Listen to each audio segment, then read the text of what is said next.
মিষ্টির দোকান থেকে দই কিনে রাস্তা দিয়ে হাঁটছি, এমন সময় এক গাড়ি পুলিশ এসে দাঁড়ালো আমার সামনে।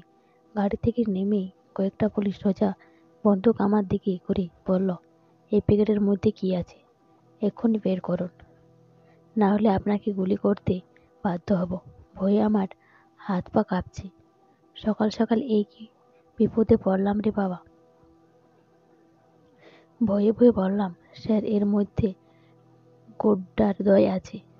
সামনে দাঁড়িয়ে থাকা পুলিশকে লক্ষ্য করে বললাম, স্যার আপনার বিয়ে শাদী হয় নাই? আপনি দয়া করুন বন্দুকটা বুকের দিকে অথবা মাথার দিকে তাক করে ধরুন। ওখানে গুলি লাগলে আমি আর এই জীবনে বিয়ে করতে পারবো না। ছোটবেলা থেকে আমার বিয়ে করার খুব ইচ্ছে। পেছন থেকে এসআই সাহেব এগিয়ে এসে বলল, মানুষের তো ইচ্ছে থাকতেই পারে, তোরও এই বিয়ে করার ইচ্ছের কারণটা কি? আমি বললাম, বিয়ের পর অনেকগুলো বাচ্চা কাচ্চা হবে, তারপর শিশু পার্কে গিয়ে এক বেটার উপর প্রতিশোধ নেব। সেদিন প্রেমিকার সাথে শিশু পার্কে গিয়েছিলাম। এক বেটা আমাদের ঢুকতে দেয়নি, বলেছে ওখানে শিশু ছাড়া ঢোকা নিষেধ। এসআই আমার কানমলা দিয়ে বলল, পরিবার পরিকল্পনার স্লোগান করিস নাই, দুটি বাচ্চার বেশি নাও, একটি হলেও ভালো হয়। আমি কাঁচুমাচু হয়ে বললাম, স্যার বাংলাদেশের জনসংখ্যা 16 কোটির বেশি, সেখানে আমার 3-4টা বাচ্চা কাচ্চা আপনাদের কাছে বেশি হয়ে গেল। এসআই ধমক দিয়ে বলল, আয় তুই চুপ থাক, বেশি কথা বলিস নি। এই এই কেউ একজন এর প্যাকেট খুলে দেখলো ভেতরে কি আছে। একজন এগিয়ে এসে প্যাকেট খুলে দেখে বলল, স্যার ভেতরে দই ছাড়া কিছু নেই। এসআই বলল, দইটাও চেক কর, দেখ গাড়ির ভেতরে, দেখ চামচ আছে কি আছে সেটা নিয়ে আয়। কনস্টেবল একটা চামচ এনে দই থেকে এক চামচ মুখে দিয়েই বলল, স্যার ফার্স্ট ক্লাস দই, জীবনে এমন দই খাই নাই। এসআই বলল, তাই নাকি, সত্যি ভালো তো? কনস্টেবল বলল, জি স্যার, একদম খাঁটি দই। এবার আমার বিশেষ জায়গায় গিয়ে বন্দুক তাক করে থাকা কনস্টেবল এসআইকে বলল, স্যার বইয়ের যন্ত্রণায় বাসায় মিষ্টি দই খেতে পারিনি। আপনি যদি কিছু মনে না করেন তাহলে এখান থেকে এক চামচ দই খাই, খুব খাইতে ইচ্ছে করতেছে। এসআই বলল, ঠিক আছে খা, তবে এক চামচের বেশি খাবি না। এরপর সেই কনস্টেবল এক চামচ মুখে দিয়েই বলল, স্যার দই খেয়ে মুখের চুলকানি বেড়ে গেছে, আর এক চামচ খাই স্যার। এসআই বলল, ঠিক আছে খা। এবার খেয়াল করে দেখলাম সব পুলিশ সদস্যরাও এসআইয়ের মুখের দিকে তাকিয়ে আছে, অর্থাৎ ওরাও খেতে চায়। আমি দৌড়ে গিয়ে সেই কনস্টেবলের হাত থেকে দইয়ের হাঁড়ি দুইটি কেড়ে নিয়ে বললাম, স্যার আর দই খাওয়া যাবে না। আপনারা দুই কনস্টেবলই আমার এক হাঁড়ি অর্ধেক করে শেষ করেছ, আমি আর দই দিব না। এবার আরেক কনস্টেবল বলি উঠল, ও ভাই, আমার এক চামচ দই দে না, এমন করেন কেন?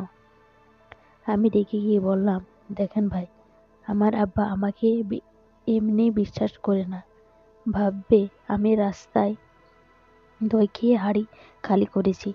আপনারা থাকেন, আমি চললাম। এসআই সাহেব বললেন, আজ নির্বাচন, জানো না, এইসব প্যাকেট নিয়ে ঘুরলে পুলিশ সন্দেহ করবেই। যাই হোক, একটা কোথাকার দই। আমি বগুড়ার দই বলেই বাসায় দিকে হাঁটতে লাগলাম। একবার পেছন ফিরে দেখি সবাই আমার হাতের দইয়ের প্যাকেটের দিকে তাকিয়ে আছে। মনে মনে ভাবছি, বাসায় গিয়ে আব্বারে কি জবাব দিব। বাসায় প্রায় সামনে চলে এসেছি। দেখি গলির মোড়ে কয়েকজন পুলিশ সমস্যা দাঁড়িয়ে আছে। মনে মনে ভাবলাম, শেষ, এবার আমার আর দই নিয়ে বাসায় যাওয়া যাবে না। কোনো চিন্তা না করে দইয়ের প্যাকেট 2 হাত দিয়ে শক্ত করে ধরে দিলাম। ভোঁ দৌড়। আমি দৌড়াচ্ছি, পুলিশ সদস্যরাও আমার পিছে দৌড়াচ্ছে। আমি আরো জোরে দৌড়াচ্ছি। ওরাও আমার পিছু আরো জোর দৌড়াচ্ছে। বেশি কিছু দূর দৌড়ানোর পর হাল ছেড়ে দিলাম। ইতিমধ্যে ওনারা আমাকে ধরে ফেলেছে। এবার বন্দুক আমার দিকে তাক করে বলল, সত্যি করে বল, এই প্যাকেটের মধ্যে কি আছে? আমি বললাম, আমার জীবন থাকবে বলবো না। এর আগেই বার যে ভুল করছি সেটা আর করবো না। একজন পুলিশ সদস্য এসে আমার কাছ থেকে দইয়ের প্যাকেট কেটে নিয়ে খুলে দেখে বলল, আরে এর মধ্যে তো দই। আমি বললাম, হ্যাঁ দই। উনি বললেন, তাহলে তুই দৌড়াচ্ছিলি কেন? আমি রাগ নিয়ে বললাম, আপনারা মানুষের হাতে দই দেখলেই খাওয়া শুরু করেন, এর ভয়ে দৌড় দিচ্ছি। হঠাৎ একজন পুলিশ সদস্য বলল, তোর কথা আমার কাছে সন্দেহজনক মনে হচ্ছে, চল থানায় চল। আমি থানায় দইয়ের প্যাকেট নিয়ে বসে আছি। এর মধ্যে আব্বা এসে হাজির। আব্বা, তুমি কি করছো? পুলিশ, তোমাকে ধরেছে কেন? আমি, আব্বা, আমি পুলিশকে দই খাইতে দেই নাই, তাই আমাকে ধরে নিয়ে এসেছে। আব্বা, জেলে বসা আমার সাথে মজা করো? আমি, আব্বা বিশ্বাস করেন, আমি মজা করতেছি না। হঠাৎ সে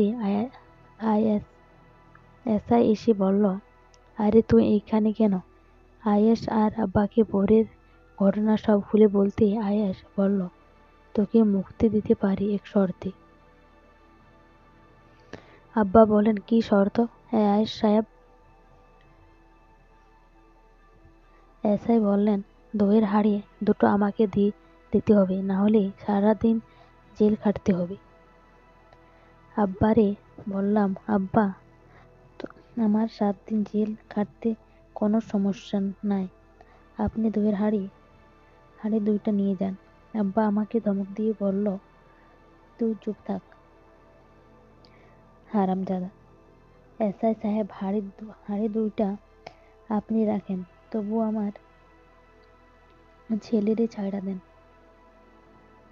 আমি আর আব্বা থানা থেকে বের হচ্ছি। এমন সময় আইএস এসআই সাহেব বললেন, কিছুদিন ধরে বউ রাগ করে শ্বশুর বাড়ি গেছে। আমার বউয়ের রাগ আবার বড়দার মিষ্টির দই ছাড়া ভাঙানো যায় না। থানায় বাইরে আয়শা আব্বাকে বললাম, আব্বা জোরে হাঁটেন। আব্বা বললেন, কেন? আমি বললাম, আপনি না বলেছিলেন একটা টক দই আর একটা মিষ্টি দই নিতে? এরা তো মিষ্টি দইটা খাইতেছে, টক দইটা নিচে আছে। এসআইয়ের বউ যখন টক দই মুখে দিবে তখন কি হবে একবার ভেবে দেখেছেন? হঠাৎ খেয়াল করে দেখলাম আশেপাশে আব্বা নাই। কিছু একটু দূরে চোখ রাখতে টের পেলাম আমিও আর কোনো দিক না তাকিয়ে দৌড়